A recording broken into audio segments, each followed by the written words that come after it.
Assalamualaikum warahmatullahi wabarakatuh.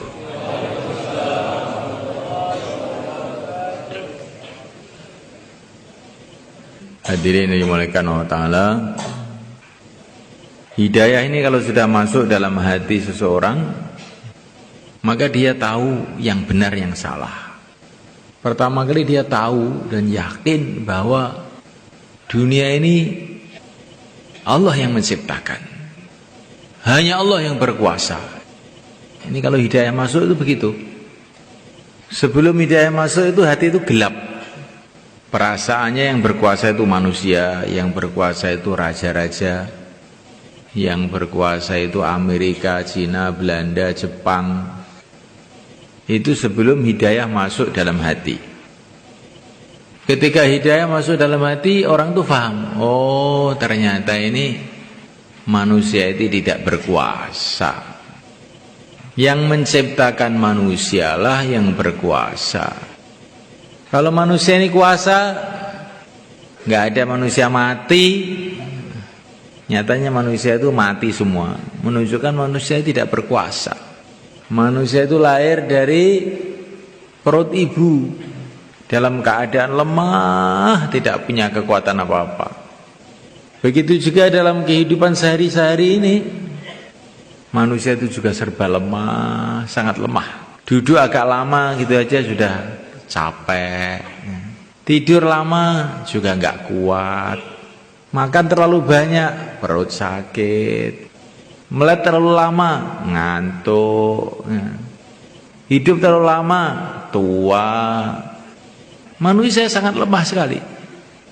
Tetapi kalau ketika hidayah ini belum masuk dalam hati, perasaannya kuat manusia itu. Manusia itu hebat. Kenapa ini? Karena hati gelap, manusia hebat. Kalau hidayah masuk, adalah manusia itu nggak ada apa-apa, tidak punya kekuasaan apa-apa.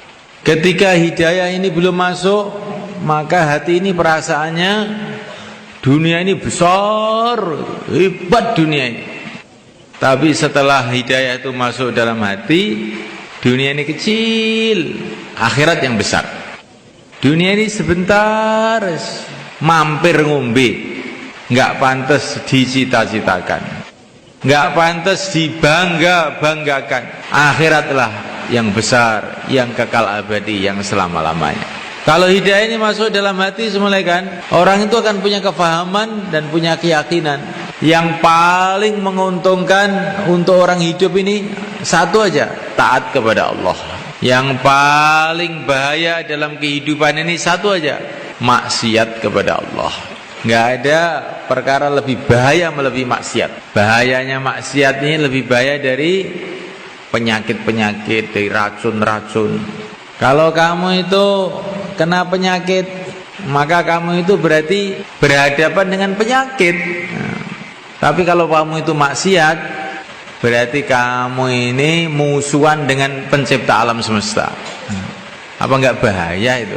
Kalau bahayanya seluruh penyakit, bahayanya seluruh bahaya, bahayanya seluruh senjata, bahayanya seluruh racun, bahayanya marahnya raja-raja, marahnya manusia, marahnya teman, marahnya mertua, marahnya istri, marahnya jin, marahnya setan, semua dikumpulkan jadi satu. Itu enggak ada apa-apa dibandingkan dengan bahayanya marahnya Allah Subhanahu wa taala. Ini kalau orang itu ada hidayah itu paham perkara ini. Sehingga kalau dia ini berbuat maksiat itu nangis, khawatir dimarahi oleh Allah.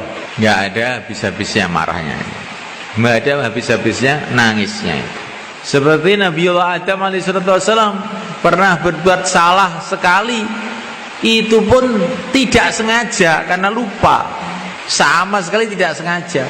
Tapi beliau nangis bertahun-tahun, saking takutnya, karena beliau paham bahayanya marahnya Allah itu bahaya betul. Dan kalau orang itu dapat hidayah itu merasa bahwa taat kepada Allah itu betul-betul sangat-sangat menguntungkan. Sehingga kalau dia taat kepada Allah itu gembira, senang, syukur. merasa sangat beruntung. Bagaimana tidak, sedangkan dia ini taat kepada pencipta alam semesta, penguasa dunia akhirat, yang maha kuasa, yang maha rahman, yang maha rahim, yang maha kaya, yang maha hebat segala-galanya. Memuliakan Allah Subhanahu wa taala. Ini kalau hidayah masuk di dalam hati. Dan hidayah ini bertingkat-tingkat, memuliakan. Tingkatan pertama, orang itu paham, yakin bahwa yang berhak disembah hanya Allah, dan bahwa baginda Muhammad adalah utusan Allah. La ilaha illallah Muhammadur Rasulullah. Ini hidayah tingkat pertama. Setelah dia syahadat, perlu hidayah lagi, sehingga dia itu bisa senang sholat. Perlu hidayah ini. Kalau tidak dikasih hidayah oleh Allah, sudah syahadat juga nggak mau sholat, ataupun sholat dengan males, sehingga sholatnya itu digambarkan Nabi seperti gumbal bosok. Nah, habis sholat, sholatnya itu dihantemkan ke kepalanya sendiri. Seperti gumbal. Sholat ngantuk, sholat apa ya? Nah, itu kalau nggak dapat hidayah itu begitu itu. Kalau nggak dapat hidayah, maka sholat itu hina. Dan barang siapa yang menghinakan sholat, maka dia adalah orang hina di sisi Allah. Setelah sholat perlu hidayah lagi, supaya sholatnya bisa khusyuk perlu hidayah, supaya sholatnya bisa istiqomah perlu hidayah, terus perlu hidayah, supaya bisa puasa perlu hidayah, supaya bisa zakat perlu hidayah. Kalau nggak ada hidayah, suruh puasa nggak mau. Kenapa puasa-puasa, bikin lapar aja. Tapi kalau sudah dapat hidayah, paham dia puasa ini amalan dicintai oleh Allah. Bau mulutnya orang puasa lebih wangi di sisi Allah, melebihi minyak kasturi. Kalau belum dapat hidayah, zakat itu berat. Sudah kerja mati-matian dikasihkan orang, nah, nggak mau zakat, nggak mau. Tapi kalau sudah dapat hidayah, nah ini hartanya Allah, milik Allah, saya hamba Allah, mengeluarkan zakat itu dengan gembira, dengan senang. Setiap amalan perlu hidayah. Haji perlu hidayah, umroh perlu hidayah, zikir perlu hidayah, mencari ilmu perlu hidayah. Ini perlu hidayah semua. Kalau nggak dikasih hidayah oleh Allah, mencari ilmu juga nggak mau. Untuk apa ilmu agama? Ilmu-ilmu dunia, belajar mengenai dunia dianggap besar. Tapi ilmu agama, ilmunya para nabi, para rasul dianggap kecil ketika belum dapat hidayah. Setelah dapat hidayah, oh ini ilmu besar, ini ilmu agama ini. Ilmu yang dibawa para nabi ini, ilmu dunia itu kecil. Dunia itu sendiri kecil. Dunia ini dikatakan Nabi seperti sayap nyamuk, kecil dibandingkan akhirat, kecil. Orang itu menganggap dunia besar ketika belum tahu akhirat. Ketika sudah tahu akhirat, dunia ini kecil. Nah, ini perlu hidayah untuk punya kefahaman seperti ini. Insyaallah nggih. Jane ning terangkil iki diomong apa ora patek mudeng. Apa jane hidayah. Wis to, walaupun gak mudeng lungguh wae. Engko rak sese mudeng. Sese mudeng. Insyaallah Bang nggih. Insyaallah. Makane saya ini mboten samantuk dalu niki nggih. Itikaf sedaya. Masyaallah. Mengke jam 3 ku wis tangi tahajud kabeh nangis. Wong niku supaya duwe derajat. Wong niku supaya duwe derajat nyelametne umat niku diantawisi kalih. Amalan loro diantarane. Nomor 1 tahajud, nomor 2 nangis. Itu hadis sedaya niki.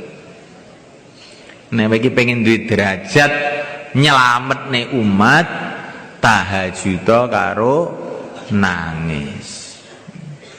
Tahajud tok rung cukup, tahajud karo nangis. Nangis tok gak cukup.